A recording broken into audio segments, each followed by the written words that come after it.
بعض لوگوں کے اندر بہت زیادہ خوبیاں ہوتی ہیں، لیکن ان کی وہ خوبیاں ان کی کمپنی کی وجہ سے زائل ہو جاتی ہیں۔ جیسے بعض سٹوڈنٹس بہت انٹیلیجنٹ ہوتے ہیں، فہم و فراست کے مالک ہوتے ہیں، محنتی ہوتے ہیں، لیکن وہ سٹوڈنٹس جو اس کے الٹ ہوتے ہیں، اگر وہ ان کے دوست بن جائیں جن کے پاس کوئی خوبی نہ ہو،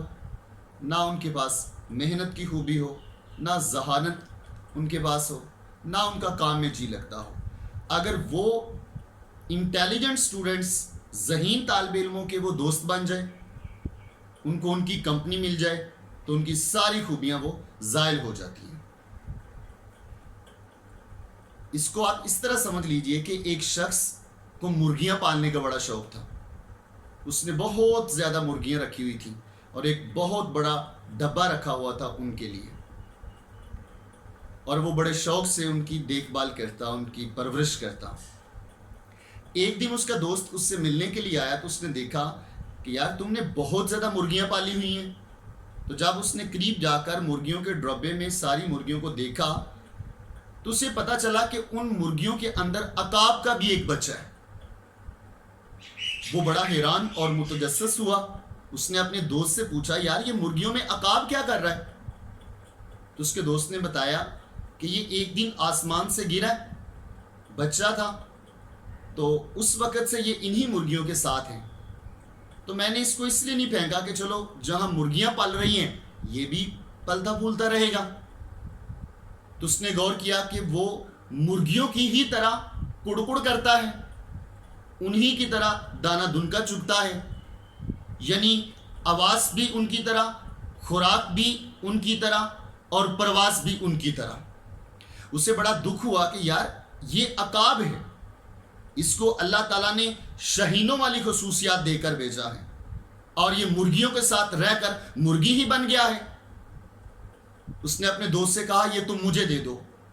اس نے پوچھا کیا کرو گے؟ کہا میں اس کو شاہین بناؤں گا، اس کو میں عقاب بناؤں گا، میں اس کی اندر کی خوبیاں جو ہیں وہ باہر نکالوں گا۔ تو اس کے دوست نے کہا میں یہ کوشش کر چکا ہوں، البتہ تم لے جاؤ اور تم بھی ایسا کر کے دیکھ لو۔ وہ اس کو لے گیا اپنے گھر، جا کر اس نے ان کو عقابوں والی خوراک کھلائی، لیکن وہ اس کو پسند ہی نہ کرے۔ پھر اس نے اس کو پکڑ کر پھینکا کہ شاید یہ پرواز کر لے، لیکن اس نے مرغی کی طرح پر پھڑپڑائے اور زمین پہ گر گیا۔ اس کو عقاب کی تصویریں بھی دکھائیں تاکہ اس کو پتہ چل جائے کہ میری طرح کی کوئی اور مخلوق بھی ہے۔ ہر جتن کر لیا اس نے، لیکن اس کے اندر شہینوں والی اور عقابوں والی کوئی بات نظر نہ آئی۔ اس کو بہت غصہ آیا، اس نے ایک ترکیب سوچی، ایک تدبیر سوچی، کہا آج یا تو عقاب بن جائے گا یا پھر تجھے جینا ہی نہیں، زندگی سے ہاتھ دھو بیٹھے گا۔ وہ اس کو لے کے ایک بلند بالا پہاڑی کے اوپر چڑھ گیا اور اوپر جا کر اس نے اس کو نیچے پھینک دیا، گرا دیا۔ اس کی سوچ یہ تھی کہ جب میں اس کو بلندی سے گراؤں گا، چونکہ یہ عقاب ہے، اس کے اندر یقیناً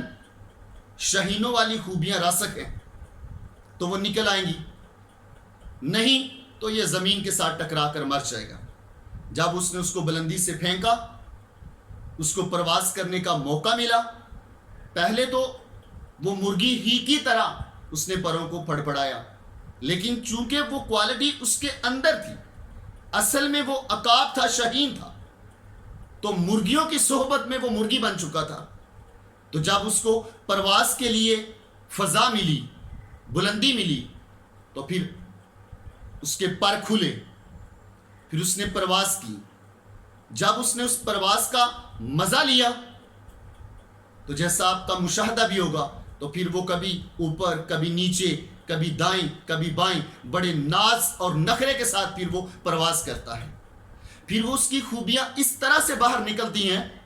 کہ اگر بارش آ جاتی ہے، طوفان آ جاتا ہے، تو بارش، طوفان، آندھی کے تھپیڑے اس کی پرواز میں خلل ڈالتے ہیں،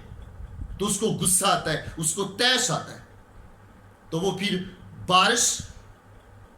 کی رکاوٹ، آندھی طوفان کی رکاوٹ کو چیرتا ہوا آسمان کی ان بلندیوں تک پہنچ جاتا ہے جہاں پر پھر ہوا اس کا رستہ روکنے کے لیے نہیں ہوتی، طوفان اس کا رستہ روکنے کے لیے نہیں ہوتا، تو وہ پھر پرواز کرتا ہے اور دل ہی دل میں سوچتا ہے آؤ اب کون ہے جو میری پرواز میں خلل ڈالے، کون ہے جو مجھے پرواز کرنے سے روک سکتا ہے۔ تو دوستوں،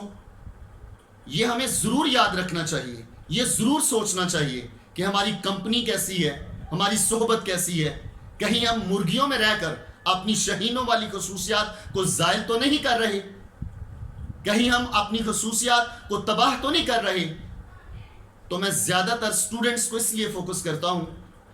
کہ اسٹوڈنٹس آنے والے وقت میں اس معاشرے کا وجود، اس معاشرے کا حصہ بنتے ہیں، اس کو وہ چلاتے ہیں، تو اچھے دوست بنائیں، قابل ذہین دوست بنائیں، جن سے آپ کو کوئی خوبی ملے، نہ کہ وہ دوست جو آپ کے اندر خداداد صلاحیتوں کو زنگ لگا دیں، ختم کر دیں اور وہ ساری عمر دبی کی دبی رہ جائیں۔